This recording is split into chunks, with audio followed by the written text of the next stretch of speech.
কোন অপরাধীর জন্য সুপারিশ নিয়ে আমরা যেন থানায় না যাই। বিচার বহির্ভূত হত্যা এগুলোর বিচার যেন আমরা ঐক্যবদ্ধভাবে করি। আমরা এখানে এই 24-এর অভ্যুত্থানে ফ্যাসিস্ট বিরোধী যে লড়াই করেছি, খুনি হাসিনার বিরুদ্ধে আমরা যারা ঐক্যবদ্ধভাবে লড়াই করেছি, বাংলাদেশের ফ্যাসিস্ট বিরোধী সকল রাজনৈতিক দলের মতের, ধর্মের, বর্ণের, বয়সের যে মানুষ আমরা আজকে এখানে ঐক্যবদ্ধ হয়েছি। আমরা প্রথমে কৃতজ্ঞতা জানাতে চাই বাংলাদেশের ফ্যাসিস্ট বিরোধী লড়াইয়ের যত রাজনৈতিক দল ছিল যারা আজকে এখানে উপস্থিত হয়েছেন, আপনাদের প্রতি আমাদের অন্তরের অন্তঃস্থল থেকে কৃতজ্ঞতা।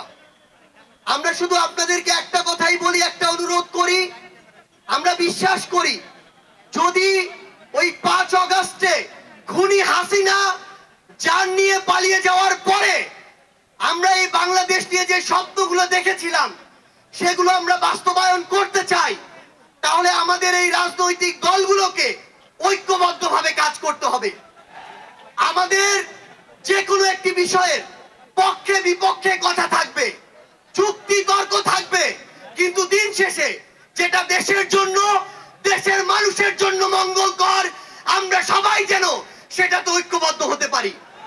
আমরা বিশ্বাস করি আমাদের এই রাজনৈতিক দলগুলোর মধ্যে যদি এই মিউচুয়াল রেসপেক্টটা থাকে, আগামীর বাংলাদেশ হবে অপ্রতিরোধ্য বাংলাদেশ।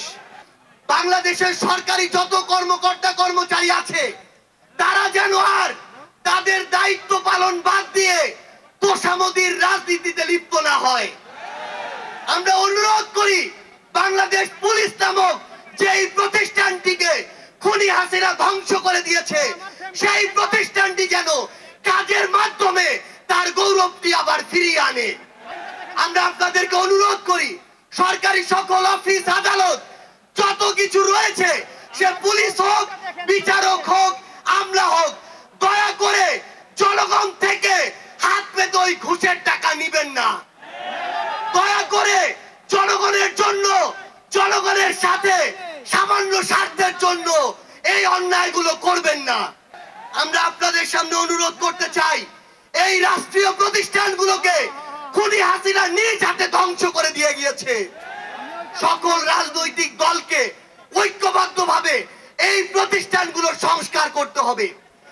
এই প্রতিষ্ঠানগুলোতে যেন সেই মানুষটি বসে যেই মানুষটি দেশ এবং মানুষের জন্য ভালো, সেই মানুষটি নয় যেই মানুষটি আমার মাইম্যান।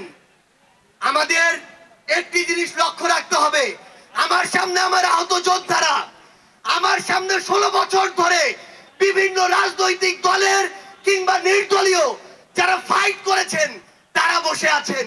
আমার সামনে আমার শহীদ পরিবার রয়েছে।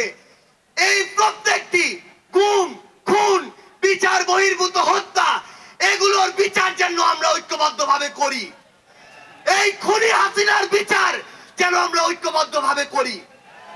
একটা জিনিস মনে রাখতে হবে, নিজেদের সামান্য স্বার্থের জন্য যেন কোনো অপরাধী ছাড় না পেয়ে যায়।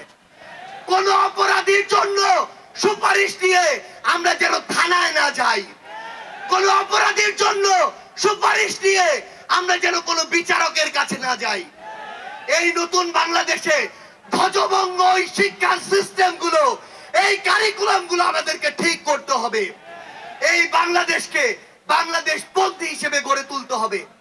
আমরা আপনাদের কাছে অনুরোধ করি আগামীর যে বাংলাদেশ আমরা স্বপ্ন দেখি, সকল রাজনৈতিক দল যদি ছোট ছোট স্বার্থগুলোকে এক পাশে রেখে ঐক্যবদ্ধভাবে কাজ করি, তাহলে সেগুলো আমরা বাস্তবায়ন করতে পারবো।